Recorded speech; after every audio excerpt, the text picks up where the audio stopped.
তো আমি এখন যেখানে দাঁড়িয়ে আছি সেটা হচ্ছে শ্যামবাজার মেট্রো স্টেশন।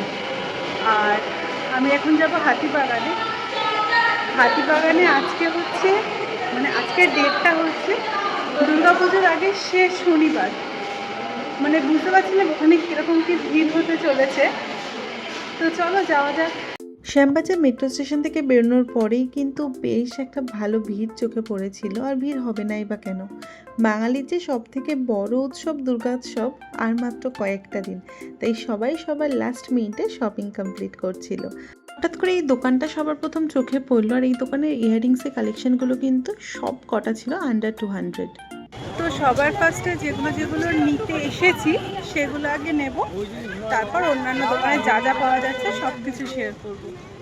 কেনাকাটা কমপ্লিট করে এবার পালা জুয়েলারির দিকে, কারণ দুর্গাপুজোতে ম্যাচিং জামার সাথে জুয়েলারি পরতে হবে, এটা তো একদম ম্যান্ডেটারি।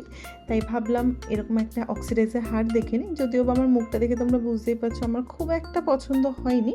তো যাই হোক, অন্যান্য কালেকশানগুলোও কিন্তু এই দোকানে বেশ ভালো ভালো ছিল। এই দোকানে প্রচুর অক্সিডাইজের কালেকশন ছিল, আর তার সাথে প্রচুর ট্রেন্ডি কিছু কালেকশন ছিল, আর দামও কিন্তু প্রচণ্ড রিজনেবল। এরপর একটু ভাবলাম গলাটা ভিজিয়ে নিই, কারণ অনেকটা মানে গরম ছিল আর তার সাথে সাথে প্রচুর ঘাম হচ্ছিল। তাই আমি একটা অরেঞ্জ জুস নিয়েছিলাম। আর এই দোকানে কিন্তু প্রত্যেকটা জুস ভীষণ ভালো, লাস্সিগুলো তো আরও ভালো। এই দোকানটা ছিল এম বাজারের উল্টো দিকের গলিতে ঢুকে ডান হাতে একটা কি দুটো দোকান পরে। আমি তোমাদের বলবো একবার হাতিবাগান আসলে কিন্তু এই দোকান থেকে অবশ্যই ঘুরে যেও। এরপর তোমরা ভিড়টা দেখতে পাচ্ছ।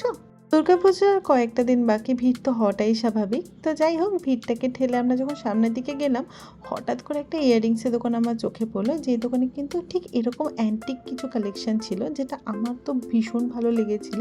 তবে হ্যাঁ, প্রাইসটা একটু বেশি লাগতে পারে, তবে কালেকশন কিন্তু ভীষণ ভীষণ সুন্দর ছিল। আমি ফার্স্ট টাইম এই দোকানটা দেখলাম, কিন্তু প্রত্যেকটি আনইভেন স্টোনের যে কালেকশনের ইয়াররিংসগুলো ছিল সেগুলো কিন্তু অনেক অনেক সুন্দর ছিল। আবারও কিছু অক্সিডাইজের কানের দুল দেখে নিচ্ছিলাম। আর কোনটা আমার উপর বেশি ভালো লাগছে কমেন্টে কিন্তু অবশ্যই জানিও। আমি সেদিন কী কী কিনলাম তোমরা যদি জানতে চাও অবশ্যই কমেন্টে জানিও, আমি কিন্তু তোমাদের সাথে সেটাও শেয়ার করব। আর হঠাৎ করে এই ছোট্ট দোকানটা দেখলাম, দেখো এত সুন্দর সুন্দর কালেকশন ছিল না ইয়াররিংসের। নেক্সট টাইম গেলে তো আমি এই দোকানটাতে আবার যাব।